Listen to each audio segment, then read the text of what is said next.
नमस्कार मेरे प्यारे साथियों, मैं डीपी आज एक नए वीडियो के साथ आप लोगों के सामने हूँ। और मेरा ये वीडियो एससीओ समिट को लेकर के है। संघाई कोऑपरेशन ऑर्गेनाइजेशन जिसकी मीटिंग चल रही थी चाइना में मीटिंग चल रही थी। और ये जो है तियानजिन, क्या नाम था, तियानजिन में 31 अगस्त और 1 सितंबर को आयोजित की गई थी। 2 दिन चली है मीटिंग। आज उसका शिखर एक ज्वाइंट डिक्लेरेशन आया है। मेरा वीडियो उसी पर बेस्ड है। साथ ही थोड़ा सा आगे से बढ़ने से पहले मैं चाहता हूं कि आप लोग ये जान लें कि संघाई कोऑपरेशन ऑर्गेनाइजेशन या एससीओ जिसकी स्थापना 2001 में संघाई में हुआ था। उस समय इसके 6 सदस्य देश थे, 6। इसका मुख्यालय चीन के पेकिंग में है। इस समय इसमें 10 सदस्य देश हैं। 2017 में इसमें भारत और पाकिस्तान को शामिल किया गया। उसके बाद में 2023 में ईरान और बाद में 24 में बेलारूस को भी शामिल किया गया। कुल मिलाकर के इसमें 10 सदस्य देश हैं। इस बार 25वीं राष्ट्राध्यक्ष परिषद बैठक है। शिखर सम्मेलन था 25वां, 25th। इसमें 23 प्रतिभागी देश थे। अलग अलग ऑब्जर्वर कंट्री वगैरह भी होते हैं, वो सब है। अगर हम इंडो चाइना रिलेशन की अब तक की बात करें, जो कि स्वतंत्रता की बात से हम बात कर रहे हैं, तो कुछ अच्छाइयाँ हैं और कुछ उसमें ड्रॉबैक्स भी हैं। 19 अच्छाइयाँ क्या है, पहले उसी को देख लेते हैं। तो 1961 के वार को अगर हम छोड़ दें तो हम लोगों ने कोई गोली चलाने वाली वारदात इंडो चाइना बॉर्डर पर नहीं देखा। हालांकि गलवान क्लैश हुआ उस समय, लेकिन उसमें गोली नहीं चली। ये इंडिया चाइना रिलेशन की एक बहुत बड़ी उपलब्धि मानी जा सकती है। दूसरी बात, दोनों देशों के बीच में व्यापार बढ़ा है, पीपल टू पीपल रिलेशन बढ़ा है, वो अभी भी कम नहीं है। निगेटिव पॉइंट्स क्या हैं, ज़रा सा ये देखिए। निगेटिव पॉइंट्स ये हैं कि इतने दिनों से रिलेशन चल रहा है और इतना सब कुछ होने के बाद में 1961 का वार हो गया। उसके बाद में चाइना भारत के विभिन्न भूखंडों पर अपना कब्जा बताता है। अरुणाचल तो पूरा अपने कब्जे में बताता है। इसके अलावा उत्तराखंड के तमाम अलग अलग सेक्टर्स में कहता है कि यहाँ तक हमारा है, वहाँ तक हमारा है। समय समय पर झड़प होती रही है चाइना इंडिया के बीच में। व्यापार चाइना के पक्ष में ज़्यादा है, समझते जाइए निगेटिव पॉइंट्स क्या हैं।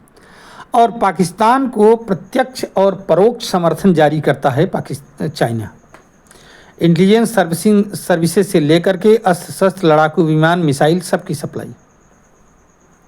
यूएनओ में पाकिस्तान के आतंकी संगठनों की क्या करता है, एक तरह से अम्ब्रेला बना है चाइना। ये अब एससीओ समिट में ज्वाइंट डिक्लेरेशन आया। ज्वाइंट डिक्लेरेशन में क्या हुआ, हालांकि आप लोगों को याद होगा, मैं याद दिला दूं कि एससीओ के डिफेंस मिनिस्टर्स की समिट जो कि कजाकिस्तान के अस्ताना में हुआ था, वहाँ चाइना का दूसरा रवैया था। वहाँ पाकिस्तान को पीड़ित दिखाया गया था। वहाँ रक्षा मंत्री, डिफेंस मिनिस्टर हमारे जो रक्षा मंत्री राजनाथ सिंह जी ने ज्वाइंट डिक्लेरेशन पर साइन करने से ही मना कर दिया था। पाकिस्तान को जो है वहाँ पर जो है बहुत ज़्यादा वो दिया गया तवज्जो। बलूचिस्तान को में उसको ही जो है पीड़ित देश बता दिया गया आतंकवाद से। आदि बातें हुई थी, लेकिन आज की स्थिति थोड़ी सी डिफरेंट है।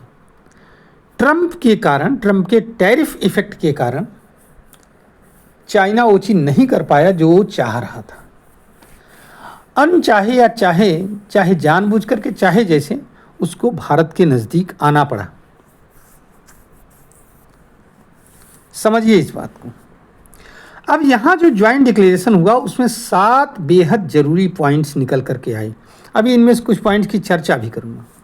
शांति और सुरक्षा वैश्विक स्तर पर बराबरी के स्तर पर, कोल्ड वार की मेंटेलिटी का विरोध जी ने कहा है, सी जिनपिंग ने कहा, सी ने। न्यू ग्लोबल गवर्नेंस मॉडल की चर्चा हुई, अर्थात मल्टीपोलर वर्ल्ड की बात। एशिया डेवलपमेंट बैंक की बात चाइना ने किया। आतंकवाद के खिलाफ एकजुटता दिखाई, स्पेशली पहलगाम अटैक को एकदम इसमें शामिल किया गया। आर्थिक सहयोग और कनेक्टिविटी पर चर्चा हुई। भारत ने एससीओ की एक नया विजन दिया एससीओ को। यस का मतलब उसने कहा सिक्योरिटी, सी का मतलब कनेक्टिविटी और ओ का मतलब अपॉर्चुनिटी। सिविलाइजेशनल डायलॉग की बात किया भारत ने, सिविलाइजेशनल डायलॉग फोरम बनाने की बात किया। संस्कृतियों के बीच में संवाद और समझ। तियानजिन घोषणा जो है, ये जो है संगठनों को और मजबूत, आपसी संगठनों को मजबूत बनाना है, सुधार और टिकाऊ विकास की प्राथमिकता। ईरान पर यूएसए के अटैक की निंदा की गई। इजराइल को भी इसमें कंडेम किया गया और रूस के द्वारा भारत और चाइना में बड़े बड़े इन्वेस्टमेंट किया जाएगा, ऐसा माना गया। इसमें चर्चा में आई बात, समझ रहे हैं। कुछ बातें जो भारत के लिए हैं उसमें आप जानिए इस बात को कि पहलगाम पर इसमें खुल करके चर्चा हुई। मोदी जी इसमें सफल रहे। टेररिस्ट की एक्टिविटीज़ की आलोचना की गई, पहलगाम की घटना की निंदा की गई। डबल स्टैंडर्ड, आतंकवाद को लेकर के जो डबल स्टैंडर्ड की बात की जाती है उसकी भी निंदा की गई। लेकिन साथ ही साथ बलूचिस्तान में होने वाले आतंकवाद की भी निंदा की गई, अर्थात बलूचों के द्वारा जो स्वतंत्र राज्य की मांग की जा रही है उसको आतंकवादी बताया गया, आतंकवादी कृत्य बताया गया। जाफर एक्सप्रेस पर जो हमला किया गया उसकी निंदा की गई। पाकिस्तान का नाम कहीं नहीं लिया गया, लेकिन ये सब निंदा की गई। टैरिफ वार की भी आलोचना की गई, लेकिन यूएसए का नाम नहीं लिया गया, ध्यान रखिएगा। अब यहां पर जो है मार्को रूबियो का एक बयान आया इसी बीच में, जब ये ज्वाइंट डिक्लेरेशन चल रहा था उसी बीच में 11 बजे करीब दिन में आया है। उसमें ये कहा गया कि यूएसए और इंडिया का जो पार्टनरशिप है वो कहीं ज़्यादा मजबूत है, वो नए ऊंचाइयों को छुएगा। समझ रहे हैं। अब यहां बात, ये सारी चीजें मैंने आपके सामने रखी, आप समझिए जरा सा। एक शब्द और आया इसमें, सी जिनपिंग की तरफ से पंचशील का नाम लिया गया कि अगर पंचशील का समझौता हुआ था 1961, 29 अप्रैल 1954 को हुआ था ये समझौता, और शी को उम्मीद है कि पंचशील में जो है, पंचशील के सिद्धांतों के तहत भारत और चाइना आगे बढ़ेंगे।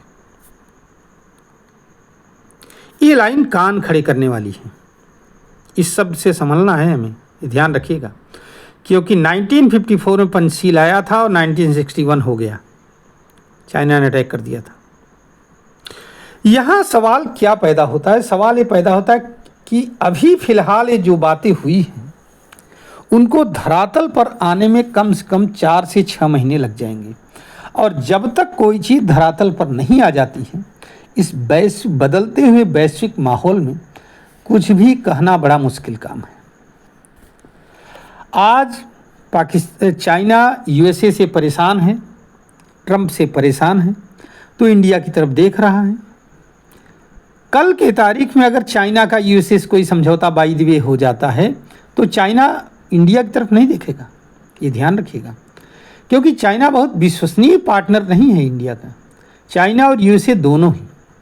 इसलिए अगर कोई ये सोच रहा है कि चाइना और इंडिया का रिलेशन बहुत लंबे समय तक बहुत बढ़िया रहेगा, तो नहीं, हमें नहीं लगता। उसका कारण है, इतिहास इस बात का गवाह है कि जब भी चाइना मौका पाएगा तो आपको स्टेप तो कर ही देगा वो। अगर आप लापरवाही किए तो इसलिए यहाँ पर भारत को लापरवाही नहीं दिखानी है, बल्कि उसको क्या करना है, सावधानी पूर्वक आगे बढ़ना है।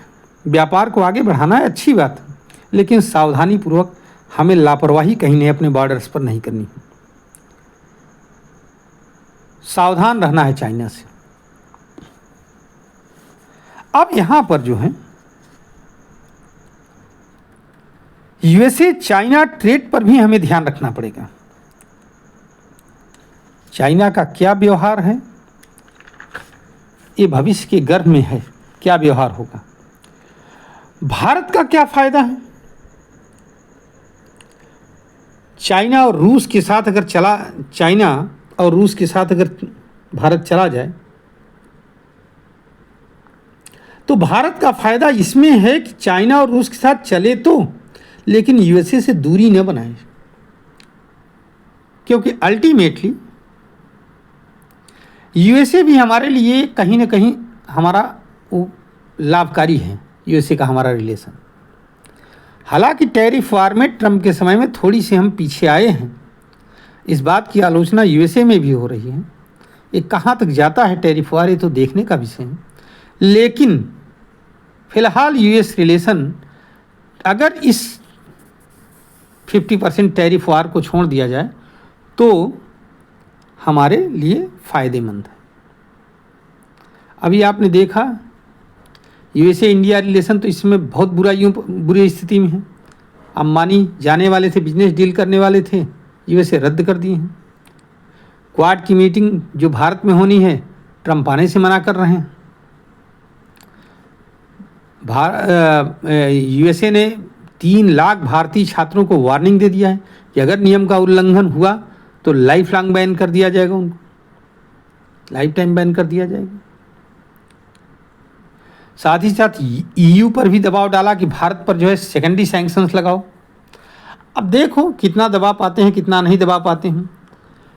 एससीओ समिट में जो भारत ने जलवा दिखाया है, उसका कितना असर होगा ये आने वाले 4 से 6 महीनों में ही क्लियर हो पाएगा, उसके पहले नहीं। चाइना कितना अपने स्थान पर स्टेबल रहता है, यह भी आने वाले दिनों में क्लियर हो पाएगा। कितना % वो पाकिस्तान की तरफ झुकता है, कितना इंडिया की तरफ झुकता है, कैसे वो इंडिया और पाकिस्तान के रिलेशन को बैलेंस कर पाएगा अपने साथ, ये भी देखने का विषय है। मैं अपना वीडियो यहीं पर समाप्त कर रहा हूँ साथियों।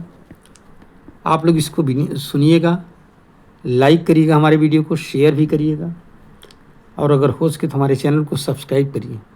धन्यवाद, नमस्कार, जय हिंद, जय भारत, वंदे मातरम।